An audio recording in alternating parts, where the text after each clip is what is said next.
पंढरपूर नगरपालिका हद्दीमध्ये कराड नाक्यापासून 2 मिनिटांच्या अंतरावर श्रीमंत सुधाकर पंत परिचारक चौक नजीक सर्व सुविधांनी युक्त राहण्यासाठी अतिउत्तम असे सुंदर प्लॉट शुभम कॅपिटल प्रस्तुत सागर डेव्हलपर्सच्या माध्यमातून आम्ही घेऊन आलो आहोत। शिवम नगर फेज 1 1.5 गुंठ्याच्या पुढे प्लॉट उपलब्ध।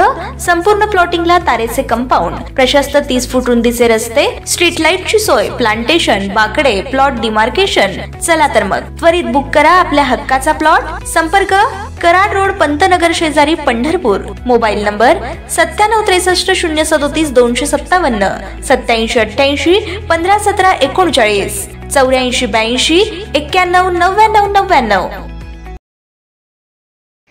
ताज्या घडामोडी पाहण्यासाठी आमच्या YouTube चॅनलवरील PVR म्हणजेच पंढरी वार्ता या न्यूजला सबस्क्राइब करा आणि शेजारील बेल आयकॉनवर क्लिक करा। महाराष्ट्राच्या राजकारणातील महत्त्वाची बातमी समोर येते। राष्ट्रवादी काँग्रेसचे नेते तथा माजी मंत्री धनंजय मुंडे यांना अर्धांगवायूचा झटका आला होता, अशी माहिती आता समोर येते।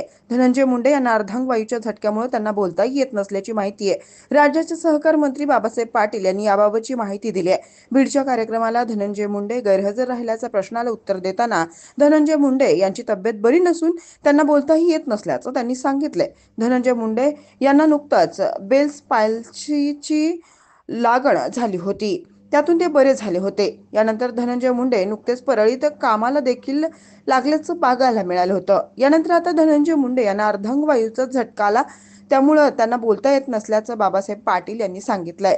धनंजय मुंडे हे बीडमधील मोठे नेते आहेत, त्यांना महायुती सरकारमध्ये महत्त्वाचं खातं मिळालं, पण बीडच्या मस्साजोगचे सरपंच संतोष देशमुख हत्या प्रकरणामुळे ते अडचणीत आले आणि या प्रकरणात धनंजय मुंडे यांचा निकटवर्ती असलेला वाल्मिक कराड हाच मुख्य सूत्रधार असल्याची माहितीही समोर आली।